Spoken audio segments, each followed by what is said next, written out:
ಮಾನ್ಯ ಅಧ್ಯಕ್ಷರೇ, ಐನೂರು ಹೋಬಳಿ ಮಳಲ್ಗೊಪ್ಪ ಗ್ರಾಮ ಸರ್ವೆ ನಂಬರ್ 2ರಲ್ಲಿನ ಜಮೀನು 1950ರಿಂದ ತಪ್ಪಾಗಿ ಮಂಜೂರಾತಿಯಾಗಿದೆ. ಅದಕ್ಕೆ ತನಿಖಾ ತಂಡ ರಚನೆ ಆಗಿದೆ ಅಂತ ಹೇಳಿದರೆ, ಅದರ ವಿಚಾರವಾಗಿ ನಾನು ಮಾನ್ಯ ಕಂದಾಯ ಸಚಿವರು ನನಗೆ ಉತ್ತರವನ್ನು ಕೊಟ್ಟಿದ್ದಾರೆ. ಅಧ್ಯಕ್ಷರೇ, ನಮಗೆ ಒಂದೇ ಒಂದು ಈ ವಿಚಾರದಲ್ಲಿ ಇವರು ಹೇಳಿರ್ತಕ್ಕಂಥದ್ದು, ಗ್ರಾಮದ ಸರ್ವೆ ನಂಬರ್ ಲಾಸ್ಟ್ ಪ್ಯಾರಾದಲ್ಲಿ ಸರ್ವೆ ನಂಬರ್ 2ರ ಜಮೀನು ಮಂಜೂರಾತಿ ತನಿಖೆಗೆ ಆದೇಶವಿದ್ದರೂ ಪೋಡಿ, ನೋಂದಣಿ, ಪೌತಿ ಖಾತೆ ಇತ್ಯಾದಿಗಳನ್ನು ನಿಲ್ಲಿಸಲು ಕಾನೂನಿನ ಅಡಿಯಲ್ಲಿ ಸಾಧ್ಯ ಇಲ್ಲ ಅಂತ ಹೇಳ್ತಾರೆ. ಅಧ್ಯಕ್ಷರೇ, ಕಾನೂನಿನ ಅಡಿಯಲ್ಲಿ ಅಲ್ಲಿ ಸಾಧ್ಯ ಇಲ್ಲ ಅನ್ನೋದನ್ನು 21/12/1993ರಲ್ಲಿ DC ಒಂದು ತಡೆಯಾಜ್ಞೆ ಕೊಟ್ಟಿದ್ದಾರೆ. ಅಧ್ಯಕ್ಷರೇ, ಅದು RTCಯಲ್ಲೂ ಎಂಟ್ರಿ ಇದೆ, ತಡೆಯಾಜ್ಞೆ ಅನ್ನೋದಿದೆ. ಆದರೂ ಸಹ ಜಮೀನು ಮಾರಾಟ ಮಾಡೋದಕ್ಕೆ ಆದೇಶ ಇದಕ್ಕೆ ಉಪನೋಂದಣಾಧಿಕಾರಿಗಳಿಗೂ ಆ ದಿನದಲ್ಲಿ DC ಕಳಿಸಿದ್ದಾರೆ. ಆದರೂ ಸಹ ಇದಕ್ಕೆ ಹೇಗೆ ನೀವು ಕಾನೂನು ಇದಕ್ಕೆ ಉಲ್ಲಂಘನೆ ಆಗೋದಿಲ್ವಾ ಅಧ್ಯಕ್ಷರೇ?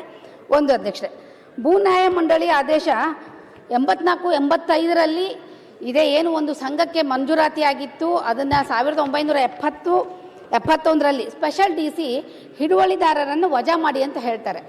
ಆದರೆ ಎಲ್ಲೂ ಸಹ ಪೇಪರಲ್ಲಿ ವಜಾ ಆಗೋದಿಲ್ಲ, ಅದು ಹಾಗೆ ಕಂಟಿನ್ಯೂ ಇರುತ್ತೆ.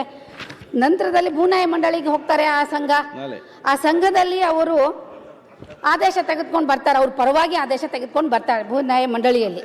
ನಂತರದಲ್ಲಿ ಅಧ್ಯಕ್ಷರೇ 1998ರಲ್ಲಿ ಇದಕ್ಕೆ ಲಿಕ್ವಿಡೇಟರ್ ನೇಮಕಾತಿ ಆಗುತ್ತೆ.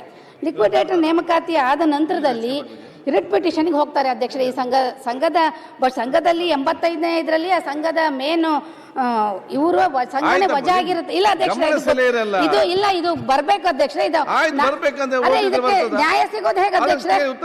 ಇಲ್ಲ, ಉತ್ತರ ನಾನು ಕೇಳ್ತಿದ್ದೀನಿ. ಇದು 3ನೇ ಸಾರ ಇದು ಸರಿಯಾಗಿ ಆಗ್ತಾ ಇಲ್ಲದಕ್ಕೆ ನಾನು ಗಮನಕ್ಕೆ ತರ್ತಾ ಇರೋದು. ನಾನು ಎಲ್ಲರಿಗೂ 5 ನಿಮಿಷ ಕೊಟ್ಟಿದ್ದೀರಾ, ನಾನು 3 ನಿಮಿಷನೂ ಆಗಿಲ್ಲ ಇನ್ನು ನಂದು. 1985ರಲ್ಲಿ ಸಂಘ ವಜಾ ಆಗಿದೆ ಅಧ್ಯಕ್ಷರೇ. ಇದು ಆ ಸಂಘಕ್ಕೆ ಹೇಗೆ ಮರಳಿ ಆದೇಶ ಆಯಿತು ಒಂದು ಕಡೆಗೆ.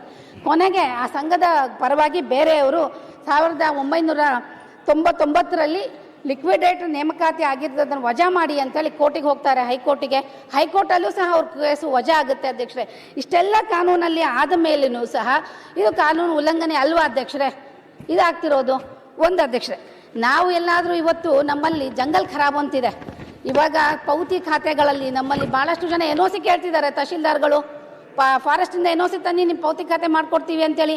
ಅವರಿಗೊಂದು ನ್ಯಾಯ, ಇವರಿಗೊಂದು ನ್ಯಾಯನಾ ಅಧ್ಯಕ್ಷರೇ? ಇದು ನನಗೆ ಅರ್ಥ ಆಗ್ತಾ ಇಲ್ಲ. ಇದು ಯಾಕೆ ಈ ರೀತಿ ತಪ್ಪು ಆದೇಶ ಆಗ್ತಾ ಇದೆ ಅಂತೇಳಿ ದಯವಿಟ್ಟು ತುಂಬ ಬದ್ಧತೆ ಇರತಕ್ಕಂಥ ನಮ್ಮ ಸಚಿವರ ಮೇಲೆ ನಮಗೆ ನಂಬಿಕೆ ಇದೆ. ಅವ್ರಿಗೂ ನೀವು ಒಂದು ನ್ಯಾಯ ಸರ್ಕಾರಿ ಜಂಗಲ್ ಖರಾಬ್ದವ್ರಿಗೂ ಕೊಡ್ತೀವಿ, ಅವ್ರು ಮಾಡಿದ್ದೇ ಸರಿ ಅನ್ನೋದಾದರೆ ಓಕೆ. ಅಲ್ಲಿರ್ತಕ್ಕಂಥ ಚಲವಾದಿ ಸಮಾಜ, ಆ ಚಲವಾದಿ ಸಮಾಜದವರು ಎಷ್ಟು 50 ವರ್ಷದಿಂದ ಜಮೀನು ಮಾಡ್ತಾ ಇದ್ದಾರೆ, ಅವ್ರಿಗೂ ಅದೇ ನ್ಯಾಯ ಕೊಡಿ. ಇನ್ನು ಜಮೀನಿದೆ ಅಲ್ಲಿ, ಅವ್ರಿಗೊಂಥರ ನ್ಯಾಯ, ಇವರಿಗೊಂಥರ ನ್ಯಾಯ. ಇದ್ಯಾವ ನ್ಯಾಯ ಅಧ್ಯಕ್ಷರೇ? ದಯವಿಟ್ಟು ಇದಕ್ಕೆ ನ್ಯಾಯ ಕೊಡಬೇಕು ಅಂತೇಳಿ ನಾನು ಕೇಳ್ಕೊಳ್ತಾ ಇದ್ದೀನಿ. ನನ್ನ ಒಂದು ರಿಕ್ವೆಸ್ಟು, 21/12/1993ರಲ್ಲಿ DC ಕೊಟ್ಟಿರ್ತಕ್ಕಂಥ ತಡೆಯಾಜ್ಞೆ ಏನಾಗಿದೆ, ತೆರವಾಗಿದೆಯಾ? ಅದು ತೆರವಾಗಿದ್ದರೆ ಮಾಡಿ ಮುಂದುವರಿಸಿ. RTCಯಲ್ಲಿ ಎಂಟ್ರಿ ಇದೆ ಈಗಲೂ ಸಹ. ಮತ್ತೆ ಅವ್ರ ಜಮೀನೆಲ್ಲ ಮಾರಾಟ ಮಾಡೋ ಹಾಗಿಲ್ಲ ಅಂತೇಳಿ ಸ್ಪಷ್ಟವಾದ ಆದೇಶ, ಇಲ್ಲಿ ಸ್ಪಷ್ಟವಾದ ಆದೇಶ ಇದೆ ಅಧ್ಯಕ್ಷ.